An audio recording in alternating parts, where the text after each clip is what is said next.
One of the most challenging problems as a content creator is being able to really produce a lot of content. And today we're going to be unboxing the ZV1 Mark II, and I'm hoping that it can help with this problem. I'm also going to share with you 5 reasons or 5 potential deal breakers for you if you're considering buying this camera. So the big question is this: how do small content creators like us who's working 40 to 60 hours a week with a family get a competitive edge and become full-time content creators, starting with no social media following, email list with limited resources? This is the question, and this channel will give you the answers. My name is Will. Welcome to Will Talk Tech. Let's talk about it. All right, so as you can see, it is a lot of stuff here. Now, I honestly spent a lot more than the whatever retail price of the ZV1 Mark II is. Honestly, I don't know because I bought the bundle. I bought the creator's kit, and I know that was like 958 bucks by itself before tax. And I added more stuff to it on top of that. So all total out, I spent about $1,200. And that's just on what you see here. I have some more accessories coming for the Mark II that didn't come yet, but I needed to get this video out, so I couldn't wait any longer for it. So as you can see, we got the battery, which we're gonna unbox all of this stuff, but we're gonna just put everything to the side for right now. So this is the camera right here. So in the box, you have your normal instructions as you would expect, just basically telling us about the camera, what we got, things like that. We can set our instructions to the side. We have inside the box, here's the camera itself, but we're gonna put that to the side really quickly. And let's see what else do we have in the box. All right, we got the battery. This is a really, really small battery, so we're definitely gonna need more batteries than this. This is not going to be enough to cut it, so we're definitely gonna have to order more batteries. And this right here is, I'm assuming this is a charger cable maybe. This is actually the windscreen to cover up the microphone. So that's everything in the box. I thought it would have came with a cable, but it didn't. And we can pull this out right here. And this is it. This is the camera. This is the ZV1 Mark II. And if I'm being completely honest, I like the fit. I like how small it is. I really do. So let's put the battery up in there, see if it'll come on. Push the power button on. And as we can see, it is on. We can set it up. I could do this later. I could say English. I could say I understand. I could say do not connect. And then I could say okay. Now, the one thing that I do like is the fact that this is touchscreen. So because it's touchscreen, I'm able to, interact with it on the touchscreen versus going through the menus like I have to do on my A6400. So I like that, and I could say okay, and we could set this right quick. All right, so now we got it set, and I'm just gonna add some seconds to this really quickly, and I could just say okay and say set now, say okay, and now it's basically instructing me on how this works. I'm assuming it's kind of like a cell phone, so I could say okay, but just based on what I see just up in here, the camera footage, the footage looks pretty good. You have your flip out swivel screen, and just looking at it up in here, it's a decent picture quality. I like it. Now, the very first thing to consider with this camera is the fact that you got a 1.8 to 4.0 aperture, which simply means that if you want to use this camera in low light, as soon as you move from that 18 on a wide end, you're going into that 4.0 aperture, which for me personally wasn't a deal breaker because this camera up here is a 4.0 constant all the way through, which just simply means that you have to make sure you're in areas that got good light, or you have to bring a light source with you if you're going to be in a 4.0 aperture. Like for example, with this shot top down, I actually have a light right here that I can adjust to turn up and turn down to compensate for me having a 4.0 aperture. If you're not into that or something like that, then this might not be the camera for you. So we have this right here for it, and it slides into the cold shoe mount. Well, actually it's a hot shoe because you can actually use it with some of their other microphone. So we can slide it into here like so, and then we're able to use the microphone, and we don't have to worry about wind noises and things like that. So that's what that's for. The next thing I want to add to it is I bought a SD card. Now, this is an extreme XD card. It has a read speed of 200 megabytes. I mean, I would like a faster one, but to be honest, when I went to the store, this is the only one they had at Best Buy, and I did not want to wait to create this video. So I actually have a real SD card on the way, and we'll see what that one is once it get here. But for now, this is what we got. They do not make these SD cards easy to get into, that's for sure. All right, and to insert the SD card is really simple. We're just gonna open back up that door right there, and we're gonna grab the SD card and we're gonna drop it in. Now this is 128 gigabytes, just so I can have enough record time. Push it in. Once I got the SD card, the very next thing that I picked up was this right here. This is actually came in a bundle. This is supposed to be the vlogger's camera, so we're gonna open this up. I bought it as a bundle to save money. Inside the box, oh, we have another box. We're gonna just pull this out. Looks like we have the instructions right here. So if we wanted to know what we do, how we use it, we would use the instruction. And we also have this right here. So right here, this is the Sony one. This allows me to basically just record, take a photo. I guess I have a custom button and I also can lock it. I'm assuming this is a zoom rocker and things like that. We can pull this, and once we pull this right here, the battery goes right here. So I'm assuming that we can push this and do this at the same time to open it up. And once we do that, we have to pull this tab out, and then we put that back up in there, and now it's ready to go, and it'll come on. And we're able to, I'm assuming, unscrew this wheel right here.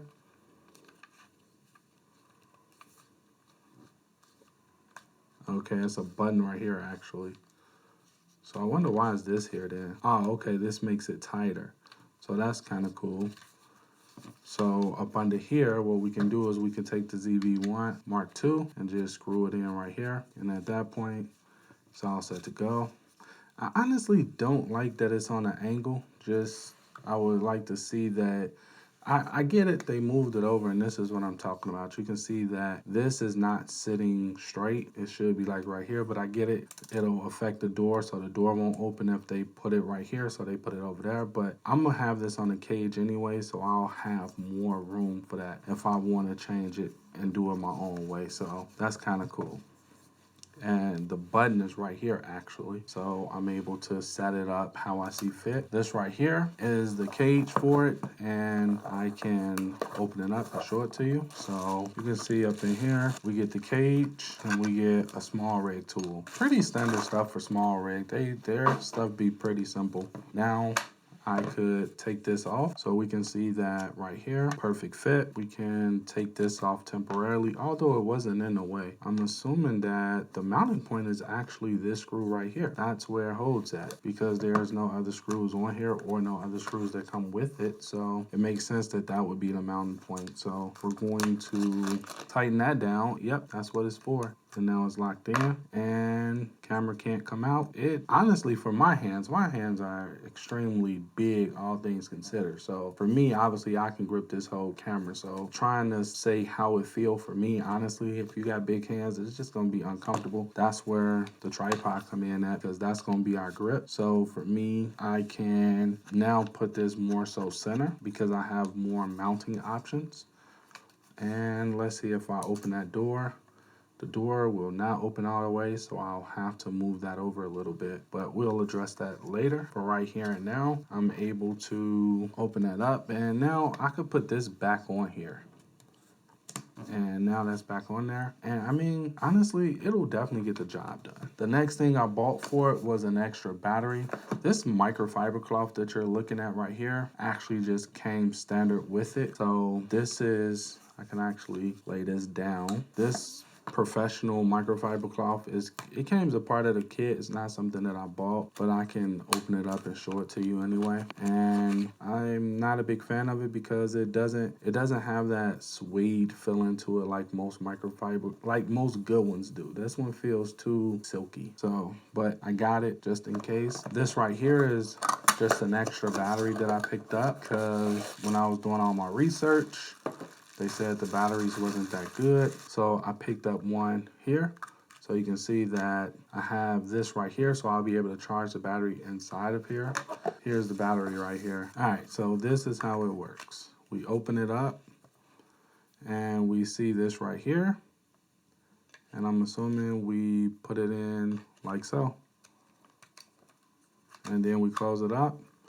And I actually have a USB-C sitting on my desk, as you already know. So while you can't see it charging, I'm gonna throw it on the charger. And actually it don't take USB-C, it takes micro USB-C. There's no micro USB-C cable that came with it, but I'm sure I have plenty of micro USB-C cables laying around, so I'm not gonna worry about that. The next two things I got goes together. And that's these two things are just a clamp.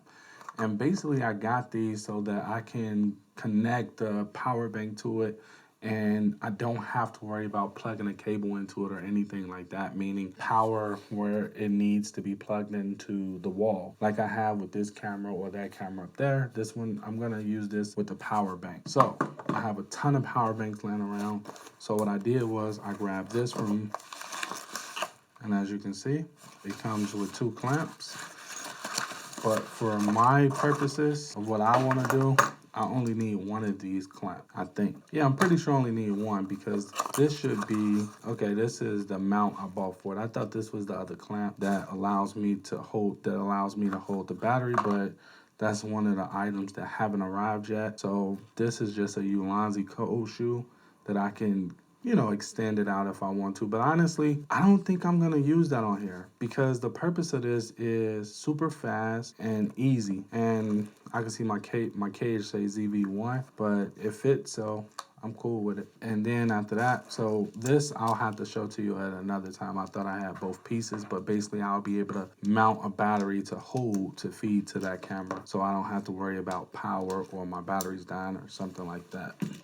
Now this right here, this is a cleaning cloth that came with it. I mean, honestly, it looks pretty. It's a 5-piece digital care kit. It's not something I would use, but it did come in a bundle if you're into that type of stuff. And then this also came in the bundle as well, which is power adapter, which I got so many of these with the bundles that I got. It's not even funny. And if I'm not mistaken, this looks like, yeah. So this one is for the car as well, that you can be able to charge it. But because it takes USB-C, I mean, honestly, having this big bulky thing isn't really necessary for me.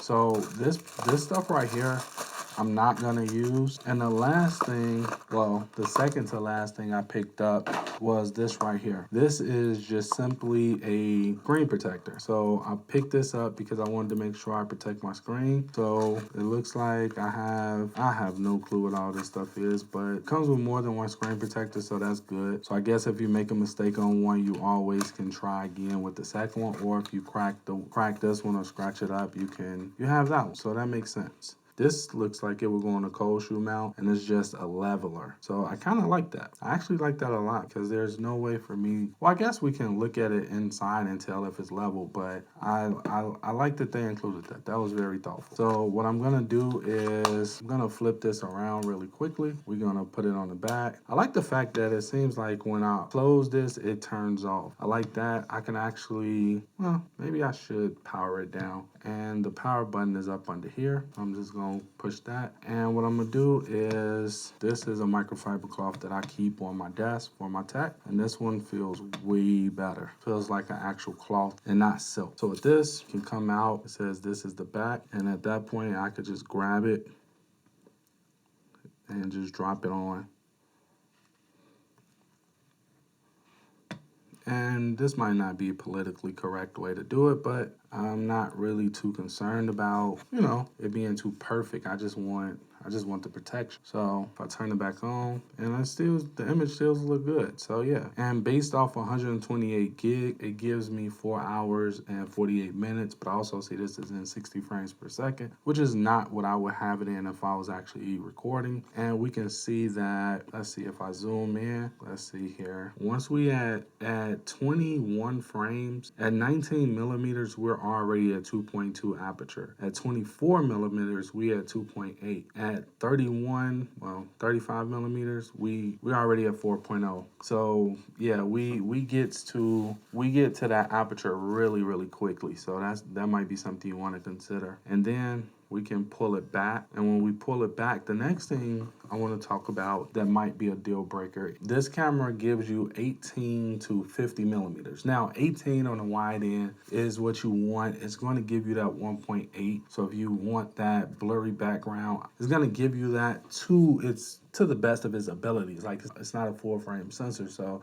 you got to keep that in mind. But for what it does, is really good. Once you get to the tight end, it's only 50 millimeters. Some people, this is a deal breaker for, because I personally didn't have the ZV1. So this is my first experience with point and shoot camera. So for me, 50 millimeters is okay, especially when you consider you got clear image zoom. Clear image zoom just simply means that I'm able to go to 50 millimeters, and if I want a little bit more, I can get a little bit more. And when you consider that this camera has a crop, you're gonna get a little bit more out of that. So for me personally, it's not a deal breaker, but if you need more than 50 millimeters on the tight end, then you're gonna either have to zoom with your feet, as they used to say back in the day, or this might be a deal breaker for you, because I know a lot of people was fussing online about them wanting their 70 millimeters, but for me personally, if I have to choose between 18 millimeters and 70, I want the 18. I wish I could get it down to 16, but I'll take the 18 over being able to have that further reach, because if I want to get closer to something, then I'll just walk a little bit closer to get the camera where I can, and if I can't move any closer, then I just won't get that shot. For some people, I know that's a deal breaker. All right, so the next thing you want to consider when you're looking at the ZV1 Mark II is the only thing that almost made this camera a deal breaker for me is there's no in-body stabilization, meaning that you do have steady shot, but that's a digital stabilization, which means it's going to crop into your image, which could be good for you if you want to get further out on the tight end of that 50. But if you're handheld in this and you're at 50 millimeters and you're in video mode, then you definitely need to have it on a tripod. If not, you're gonna have shaky footage. Now, the cool thing about it is on the camera side, if you're holding this, then it honestly don't matter, because you can crank up your shutter speed to offset your micro shakes, and it'll look like, it was on the tripod. So the only time this come into play is when you're really, creating videos. On the tight end, you don't want to be handheld in this, trying to get B-roll or something like that, or maybe you do, I don't know. But you do have steady shot built into it. It's going to give you a crop, so you're going to lose a little bit. But if you're doing B-roll, then you probably want to close up, so that's probably not going to be a deal breaker for you. But it is something to consider when looking at this camera. The next thing to consider when buying the ZV Mark II is there's no 10-bit color space. It's 8-bit, which simply means that if you're using one of the color profiles where you do your own color grading, you're not going to be able to push the colors around the way you would. It's going to be less information than you would if it was a 10-bit color space. For me, is about speed of implementation. So if I can spend less time color grading and more time on just telling the story that I want, then I'm cool with that. So for me, that wasn't a deal breaker at all. But depending upon you and your use case, then that might be a deal breaker for you. Okay, so one of the biggest things that upset people is this camera does not have 4K 60 or 4K 120. For me personally, with the type of content that I create, it's not a big deal for me, because I don't do a lot of slow motion. I do want to use this camera to get out of the office, out of the home office, and create more for you outside and things like that, or maybe start outside and end inside or something like that. But I mean, for me personally, that's not a deal breaker for me. If you're into B-roll and you want to show you know, that cinematic look, then that might be a deal breaker for you. For me personally, if I really want something like that, then I'll just reach for, you know, one of my other cameras, and I'll probably put this camera down, because for me personally, this camera is not made for that. It's made for, you know, speed of implementation. You got a message or you got something you want to create, so you create it, but you're not, you know, you're keeping in mind this is a point and shoot. Yes, it's a 20 megapixel camera on here. Yes, you have 4K 24 on here or 4K 30, but at the end of the day, it's still a point and shoot camera. Now, why did I buy this camera? Like, why did I just spend like all this money to get this camera? Honestly, because for me, it's like I said at the beginning of the video, I want to solve the problem of creating content faster. Plus, for me personally, being an introvert, me walking around with a big camera, holding it out like this, talking to it, I do it and I can. I've done it in the past, but that's just not my comfort zone. Something like this that I could take out and sit down, you know, sit down on my desk where I'm working at and just let it film me while I'm working and get some B-roll or something like that, I can absolutely see myself doing that. More importantly, if I'm out and about and I got an ideal, or I just want to talk, or I just have some, you know, some extra content I want to create, I could do it with this. I'm not locked into my office anymore, which honestly, I was never really locked into my office because I got my Sony a7 IV in my book bag at all times. But another thing is, you know, I don't want to deal with the lenses. Now, should you get this as your first camera? Honestly, I don't know. Personally, if it was me, 9 times out of 10, this would not be my first camera, because I would feel like I'm gonna outgrow it. And if I outgrow it, like if I ever want to change out my lens, if I ever want to take full control of my depth of field, or if I ever want to, you know, take control over what type of lens I put on, what type of lens I don't put on, then I won't be able to do something like that, because this camera doesn't allow me to do it. I think this is an awesome camera when you already have a camera and you're just tired of using your cell phone to capture those quick videos. That's honestly, that's where I think this fall into. Like, if you have like $1,200, like I wouldn't spend $1,200 on this camera if it's my very first camera, unless I care less about the technical stuff and more about, you know, telling your story. If that's you, then this is great, because if you're a non-technical person, you got a lot of cool features in this camera. More importantly, it allows you to do just that, pull it out, hit record, and you're gonna get a good image quality as long as you got fairly good light. And if you're open wide at that 18 millimeters, you're gonna be at 1.8 aperture, so you're still gonna have decent light, even if your light isn't like, you know, this right here where you got lights everywhere and you're out and about. And another thing I like about this is that built-in ND filter, which means I don't have to swap out no ND filters, I don't have to change no ND filters.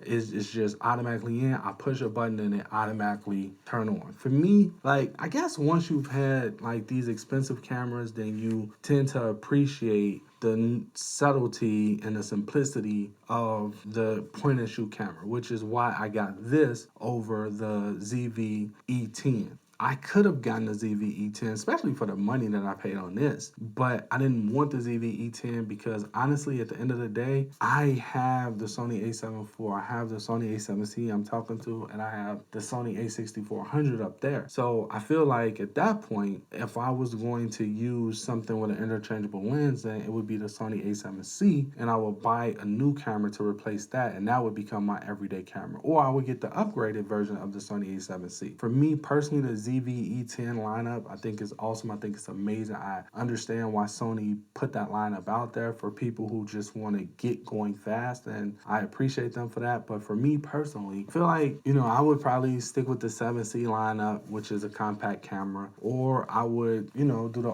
Sony a7 IV or the Sony a7 V, or I would, you know, maybe upgrade my 6400 to the a6700 I think they own, or 68. I think it's the a6700. I think that's what they own, so I would just upgrade to that if I wanted something with more power. But for me, this is 100% about speed of implementation. I want to be able to pull this camera out. I want to be able to turn it on. I don't want to have to connect no lenses. I don't want to have to connect no microphone. I don't want to have to do any of that stuff. I just want to be able to hit record and start, you know, telling my story. That's the reason why you buy a camera like this. And this is very, very light. So, you know, I could sit there and hold it out like this, and I'm not concerned about if someone looking at me or something like that, because it's not off-putting at all. So I like it, and that's the reason why I picked this one up. Now, if you watching this video and you say, hey, I like it, but my budget is not $1,200 to get everything I need for the camera, or it's not, or it's just not me and I'm not really sure about it yet, or I'm just dipping my toe into it, or I'm just getting started, then I would recommend you watch the best budget camera video, which is right here. And in that video, I'll walk you through why having more expensive cameras isn't necessarily the best thing for you. And plus, on top of that, is that video, someone made a comment in that video that recommended the Sony EV10 as a good budget camera to start with. And I firmly disagree with that. So yeah, I recommend you check it out. I'll meet you there. Till next time. Later.